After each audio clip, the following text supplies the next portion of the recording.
Bonjour. Aujourd'hui, on va s'attaquer à une question immense qui hante la technologie depuis le tout début et qui aujourd'hui est plus pertinente que jamais. Absolument. La question c'est, les machines peuvent-elles penser?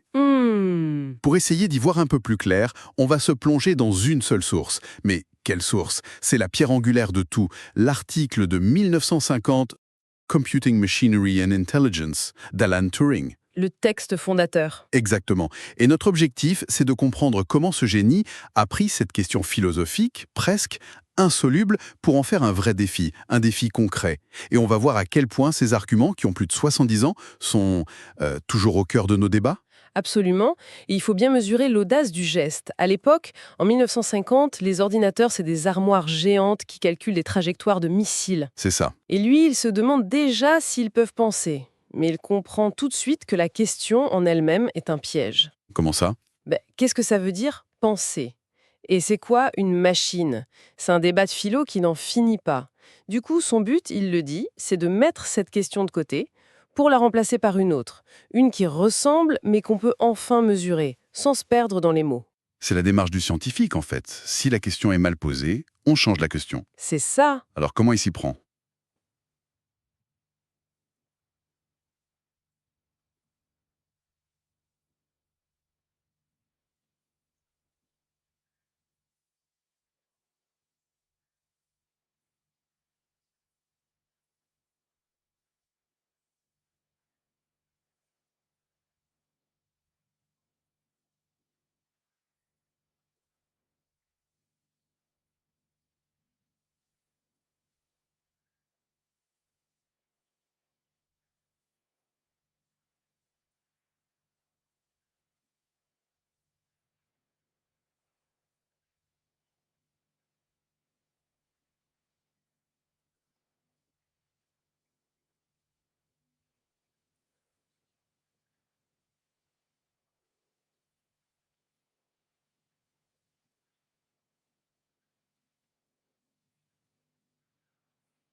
Et lui, il se demande déjà s'ils peuvent penser.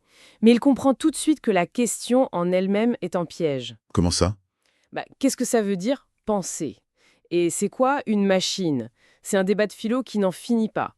Du coup, son but, il le dit, c'est de mettre cette question de côté pour la remplacer par une autre.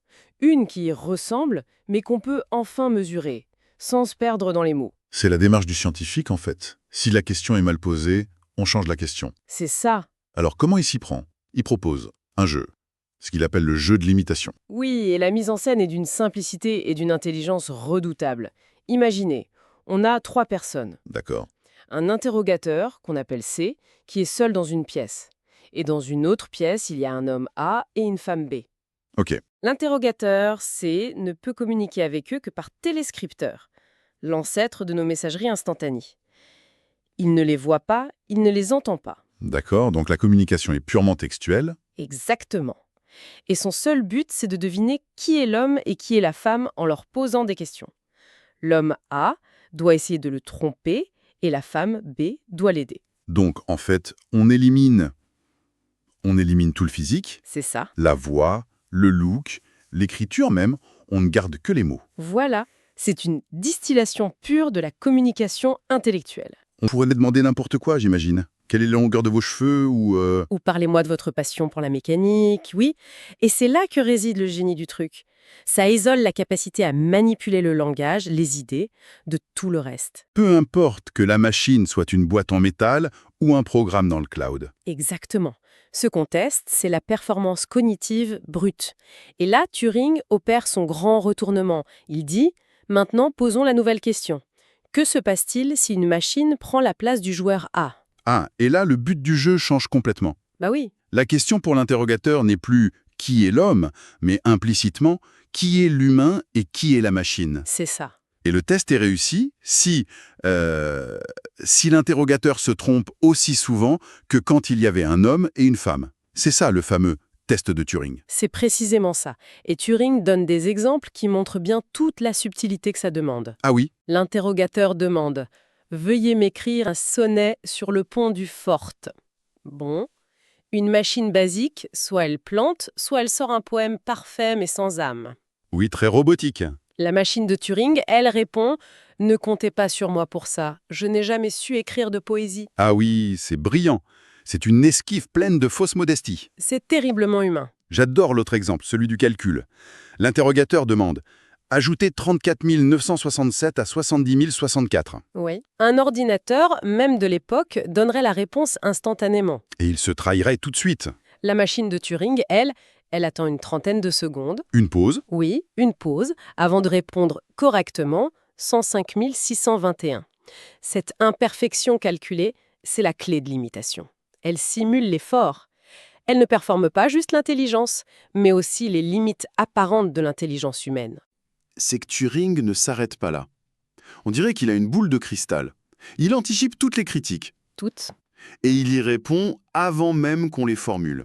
C'est une vraie défense préventive. C'est la deuxième moitié de l'article. Et c'est peut-être la plus visionnaire. Il liste 9 objections, 9 arguments contre l'idée d'une machine qui pense. Et en les démentant une par une, il dessine les contours de tout le débat sur l'IA pour les 70 années à venir.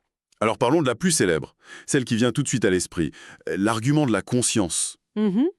L'idée qu'une machine peut simuler, mais qu'elle ne ressent rien. Il cite même un neurochirurgien, le professeur Jefferson, Oui, de l'époque. qui dit qu'une machine ne pourra être un cerveau que si elle peut écrire un sonnet en raison de pensées et d'émotions ressenties. Pas juste en assemblant des mots. Elle doit savoir qu'elle l'a écrit. C'est un argument très puissant parce qu'il est intuitif. Complètement. Et Turing, en bon logicien, il se méfie énormément de l'intuition. Sa réponse est d'une froideur logique impeccable. Il dit que cette exigence, ça nous mène tout droit au solipsisme. Au quoi? Au solipsisme. C'est cette idée philosophique un peu extrême qui dit que la seule conscience dont on peut être absolument certaine, c'est la sienne. D'accord.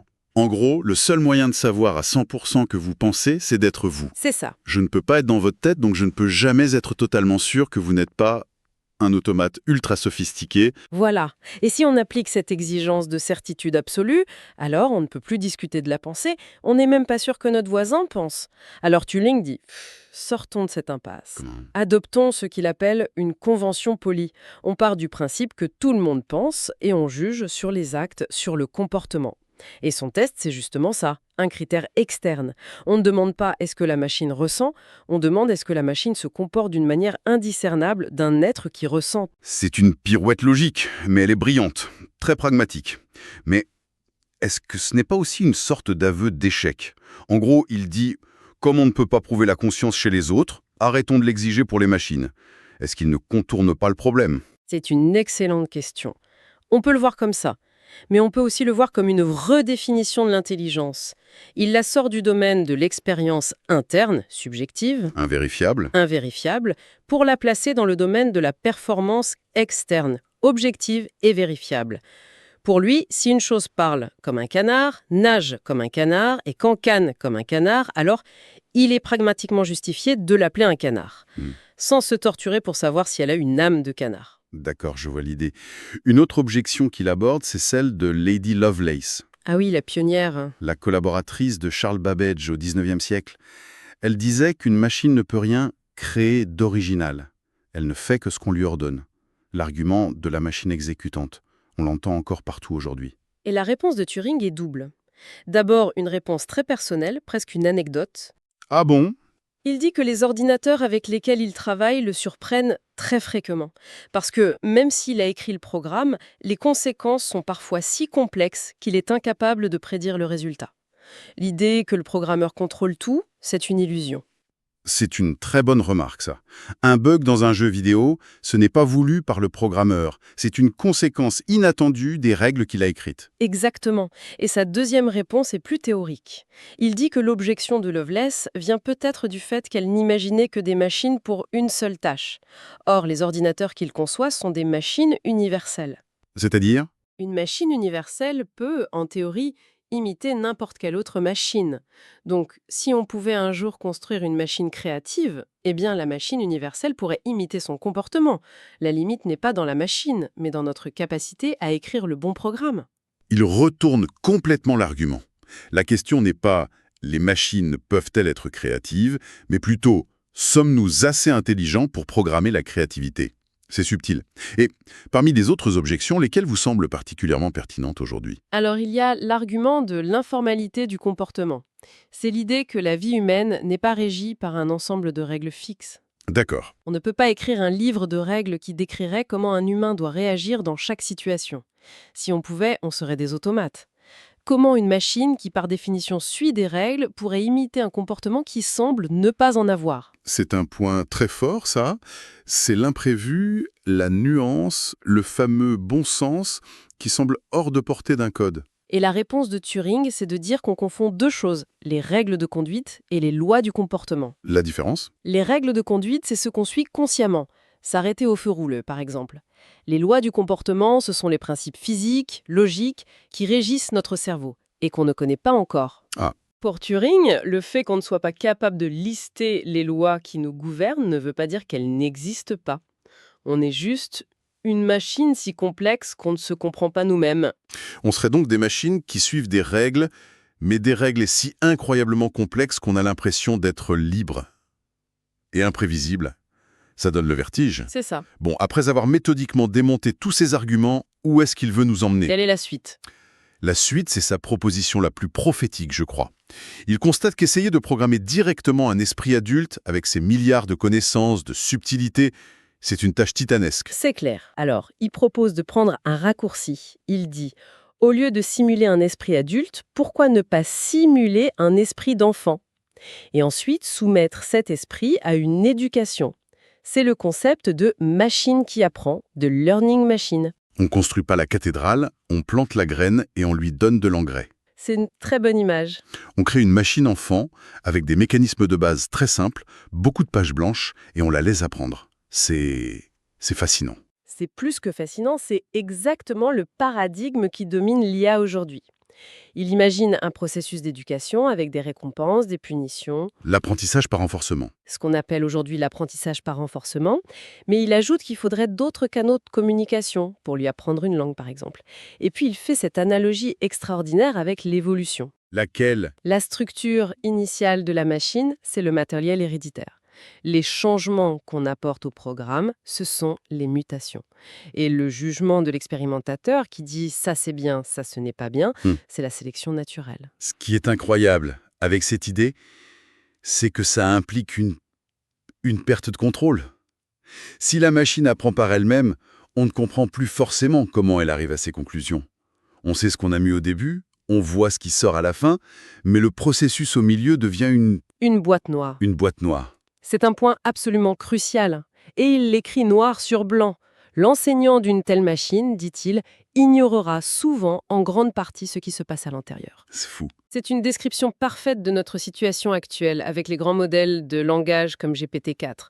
Quand on demande à un de ces modèles pourquoi il a choisi tel mot plutôt que tel autre, il ne peut pas répondre. Ses propres concepteurs ne peuvent pas tracer le chemin exact de la pensée. C'est exactement ce que Turing décrivait. On y est. 70 ans plus tard, on y est. On y est. Et il va même plus loin. Il suggère que des traits typiquement humains, comme le fait de faire des erreurs, n'auraient pas besoin d'être programmés. Une machine qui apprend ferait naturellement des erreurs, comme un enfant qui apprend à parler. L'erreur n'est plus un bug, mais une caractéristique de l'apprentissage. Exactement. L'imperfection devient une preuve d'intelligence, pas son contraire. C'est un renversement complet de perspective. On passe d'un ingénieur qui construit un mécanisme parfait à un éducateur qui guide un processus d'apprentissage chaotique. Donc, pour résumer ce parcours incroyable, on est parti d'une question philosophique abstraite, les machines peuvent-elles penser, que Turing a remplacé par un test pratique, le jeu de l'imitation. C'est ça. Il a ensuite balayé les objections une par une pour finalement ne proposer une voie à suivre d'une modernité folle, celle de la machine-enfant qui apprend. C'est un texte fondateur. Rédigé à une époque où les ordinateurs avaient moins de mémoire qu'une calculatrice de poche, il a posé toutes les bonnes questions. Conscience, créativité, apprentissage, le problème de la boîte noire, Tout y est. tout y est. Il a vraiment défini le terrain de jeu pour toutes les recherches qui ont suivi. Mais l'article ne s'arrête pas tout à fait là. Il y a une conclusion, une sorte de coda, qui est complètement inattendue, et qui montre que même un esprit aussi logique que Turing n'excluait aucune hypothèse. Lui, c'est la partie la plus étrange et peut-être la plus troublante de tout l'article.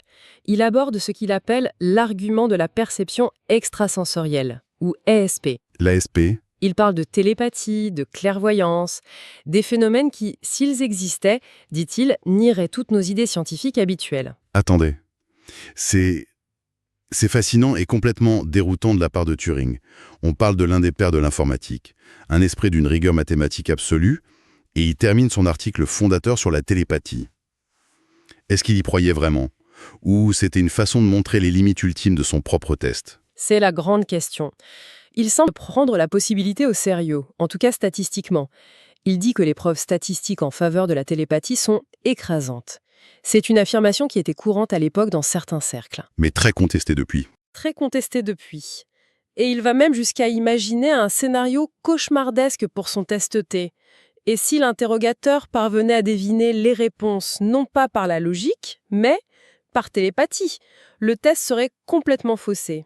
C'est une porte qu'il ouvre sur l'inconnu le plus total. C'est presque une note d'humilité à la fin d'un article qui est pourtant si confiant. Je le vois comme ça aussi.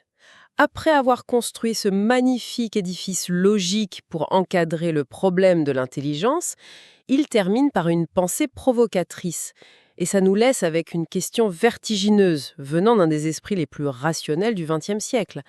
Si la conscience humaine possédait des propriétés qui défient notre physique actuelle, que ce soit la télépathie ou autre chose qu'on n'imagine même pas, est-ce que ça invaliderait complètement son modèle mécanique de l'esprit, ou est-ce que ce serait simplement une nouvelle couche de complexité, encore inconnue, à intégrer et à explorer?